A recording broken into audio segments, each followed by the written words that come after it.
हमारे प्यारे भाई बहनों, आशा करते हैं आप सब ठीक होंगे और मन लगा के अपने एग्ज़ाम की तैयारी कर रहे होंगे। तो जैसा कि आप सबको पता है कि ये एसएसटी के प्रीवियस ईयर के क्वेश्चन हैं। तो चलिए हम आज स्टार्ट करते हैं 14 से और 13 क्वेश्चन तक मैंने इसमें करवाया है। तो चलिए स्टार्टिंग करते हैं। मराठा सेना एक ताकतवर सेना थी जिसने प्रायद्वीप में मुगलों को चुनौती दी। सैनिक अधिकांश रूप से किस समुदाय से आने वाले व्यक्ति थे? तो होगा कुनबियों। ऑप्शन ए कुनबियों से। तो इसकी व्याख्या करते हैं। मराठा सेना एक ताकतवर सेना थी जिसने प्रायद्वीपीय भारत में मुगलों को चुनौती दी। सैनिक अधिकांश रूप से कुनबी समुदाय से आने वाले व्यक्ति थे। मराठा राज्य एक शक्तिशाली क्षेत्रीय राज्य था जो मुगल शासन का लगातार विरोध करके उनके साम्राज्य विस्तार में उत्पन्न हुआ था। शिवाजी 1627 से 1680 ने शक्तिशाली योद्धा परिवार की सहायता से एक स्थायी राज्य की स्थापना की। अत्यंत गतिशील कृषक पशुचारक कुनबी समुदाय के लोग मराठों की सेना के मुख्य आधार बन गए। 1720 से 1761 के बीच मराठा साम्राज्य का काफ़ी विस्तार हुआ। उसने सनय सनय और काफ़ी सफलतापूर्वक मुगल साम्राज्य की सत्ता को क्षति पहुंचाई। 1720 के दशक तक मालवा और गुजरात मुगलों से छीन लिए गए। नेक्स्ट क्वेश्चन है, निम्नलिखित ग्रहों में से कौन सा ग्रह निम्नलिखित ग्रहों में से कौन सा ग्रह अपने विशिष्ट लक्षणों से सुमेल किया हुआ है? तो ऑप्शन है हमारा बृहस्पति बाह्य ग्रह, बी ऑप्शन पृथ्वी नीला ग्रह, सी शुक्र चट्टानों से बना है। तो ये हमारे तीनों ही ए बी सी तीनों ही सही हैं। तो इसकी हम व्याख्या करते हैं। सही सुमेलन इस प्रकार है।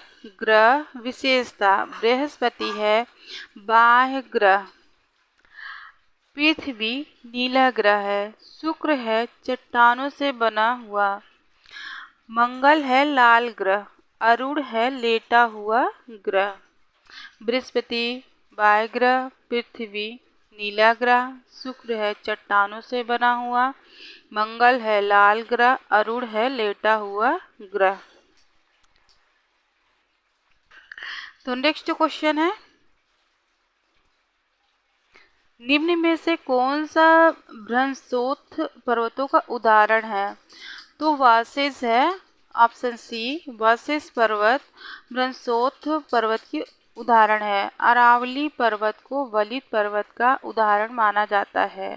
भारत का हिमालय, रूस का यूराल, उत्तरी अमेरिका का रॉकी तथा दक्षिणी अमेरिका का एंडीज मोड़दार पर्वत के उदाहरण हैं। वलित पर्वतों का निर्माण प्लेट टेक्टोनिक सिद्धांत पर आधारित है। पर्वत धरातल का वह विशिष्ट रूप है जो समुद्र तल से ऊंचा तथा तीव्र ढाल वाला होता है और इसका शिखर संकुचित होता है। नेक्स्ट क्वेश्चन है, पृथ्वी पर दिनों एवं रातों के बारे में दिए गए कथनों में कौन सा सही है? तो ऑप्शन हमारा पृथ्वी के घूर्णन के कारण पृथ्वी पर दिन रात बनते हैं। और ऑप्शन सी, उत्तरी गोलार्ध में 21 जून को सबसे लंबा दिन और सबसे छोटी रात होती है। पृथ्वी पर दिनों एवं रातों के बारे में दिए गए कथनों में से सही कथन पृथ्वी के घूर्णन के कारण पृथ्वी पर दिन रात बनते हैं और उत्तरी गोलार्ध पर 21 को सबसे लंबा दिन और सबसे छोटी रात होती है। इस प्रकार कथन बी और सी सही है। पृथ्वी का एक घूर्णन 24 घंटे में पूर्ण होता है जिसे पृथ्वी की दैनिक गति भी कहते हैं। यह दैनिक गति दिन व रात के घटित होने के लिए जिम्मेदार होती है। पृथ्वी को प्रकाश व ऊष्मा की प्राप्ति सूर्य से होती है, अतः घूर्णन करती हुई पृथ्वी के प्रत्येक भाग में एक निश्चित अवधि के लिए सूर्य का प्रकाश पहुंचता है। नेक्स्ट क्वेश्चन है, अमन रांची से हैदराबाद की यात्रा कर रहा है, वह किस दिशा में जा रहा है? तो होगा ऑप्शन डी दक्षिण पश्चिम में। जिसकी व्याख्या करते हैं, अमन रांची से हैदराबाद की यात्रा कर रहा है, वह दक्षिण पश्चिम दिशा में जा रहा, क्योंकि रांची की अपेक्षा हैदराबाद दक्षिण पश्चिम दिशा में स्थित है।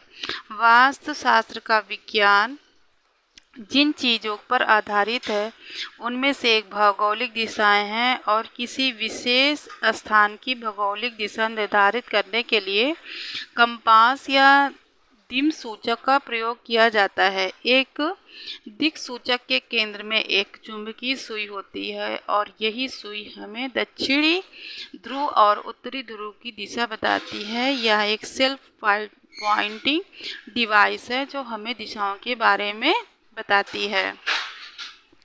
नेक्स्ट क्वेश्चन है, पृथ्वी के कोर क्रोट की सबसे आंतरिक परत बनी हुई है? तो होगा ऑप्शन सी सही, निकल व लोहे से। तो इसकी व्याख्या करते हैं, पृथ्वी के कोर कोट की सबसे आंतरिक परत निकेल व लोहे से बनी हुई है। पृथ्वी की सतह की सबसे ऊपरी परत को भूपर्पटी कहते हैं। यह सबसे पतली परत होती है। यह मुख्य रूप से सिलिका एवं एल्युमिनियम जैसे खनिजों से बनी है, इसलिए इसे सियाल कहा जाता है। प्रॉपर्टी के ठीक नीचे मेटल होता है जो 2900 किलोमीटर की गहराई तक फैला होता है। पृथ्वी के सबसे आंतरिक परत को क्रोड कहते हैं, जिसकी त्रिज्या लगभग 3500 किलोमीटर है। पृथ्वी के केंद्रीय कोट का तापमान एवं दाब काफ़ी उच्च होता है। पृथ्वी के आयतन का केवल 1% हिस्सा ही प्रॉपर्टी है। 84% मेटल एवं 15% हिस्सा क्रोड है। नेक्स्ट क्वेश्चन है, निम्न में से किन सेलों में पौधों, जानवरों एवं अन्य सूक्ष्म जीवाणुओं जो कभी इन सेलों पर रहे हैं के जीवाश्म पाए जा सकते हैं? तो ऑप्शन होगा बी हमारा औषधि सेल। तो इसकी व्याख्या करते हैं, सेल लुढ़ककर चटककर तथा एक दूसरे से टकराकर छोटे छोटे टुकड़ों में टूट जाती हैं। इन छोटे कणों को अवसाद कहते हैं। अवसाद दबकर एक कठोर होकर सेल की परत बनते हैं। इस प्रकार की सेलों को अवसादी सेल कहते हैं। इन सेलों में पौधों, जानवरों एवं अन्य सूक्ष्म जीवाणुओं जो कभी इन सेलों पर रहे हैं के जीवाश्म भी हो सकते हैं। मुख्य रूप से सेल तीन प्रकार की होती है, आग्नेय इग्नियस सेल, अवसादी सेडिमेंट्री सेल एवं कायांतरित मेटामॉर्फिक सेल। इग्नियस लैटिन शब्द इग्निस जिसका अर्थ है अग्नि, सेडिमेंट्री लैटिन शब्द सेडिमेंटम जिसका अर्थ है स्थिर, मेटामॉर्फिक ग्रीक शब्द मेटामॉर्फोस जिसका अर्थ है रूप परिवर्तन। तो नेक्स्ट क्वेश्चन है, सेलों के बारे में दिए गए कथनों पर विचार कीजिए। तो ऑप्शन हमारा ये भी सही है, द्रवित लावा से बनने वाली सेल आग्नेय सेल कहलाती है। ऑप्शन सी सही है, एक सेल से दूसरी सेल में परिवर्तन होने की प्रक्रिया को सेल चक्र कहा जाता है। तो इसकी ऑप्शन बी मतलब बी सी इसमें सही है। इसकी व्याख्या करते हैं, पृथ्वी की प्रॉपर्टी बनाने वाले खनिज पदार्थ के किसी भी प्राकृतिक पिंड को सेल कहते हैं। मुख्य रूप से सेल तीन प्रकार की होती है, आग्नेय चट्टान, अवसादी चट्टान, कायांतरित चट्टान। द्रवित मैग्मा ठंडा होकर ठोस हो जाता है, इस प्रकार बनी सेल को आग्नेय सेल कहते हैं। इन्हें प्राथमिक सेल भी कहते हैं। आग्नेय सेल दो प्रकार की होती है, फर्स्ट है अंतर्भेदी सेल, दूसरी है बहिर्भेदी सेल। एक सेल से दूसरी सेल में परिवर्तन होने की प्रक्रिया को सेल चक्र कहा जाता है। इस प्रकार सेल से संबंधित कथनों में से कथन बी और सी सही है, क्योंकि कथन ए अंतर्भेदी और बहिर्भेदी सेल आग्नेय सेल के उदाहरण है, इसलिए कथन ए सही नहीं है। तो आज का वीडियो हम यहीं पे समाप्त करते हैं। अगर ये वीडियो अच्छा लग रहा हो तो प्लीज़ इसे बिना स्किप किए हुए पूरा देखिए, और आप प्रीवियस ईयर के क्वेश्चन जितना भी आप करेंगे और सुनेंगे देखेंगे उतना ही, और प्रैक्टिस बुक से भी जितना भी आप करेंगे उतना ही आपके लिए फ़ायदा है। तो मिलते हैं आपसे नेक्स्ट वीडियो में, तब तक के लिए धन्यवाद।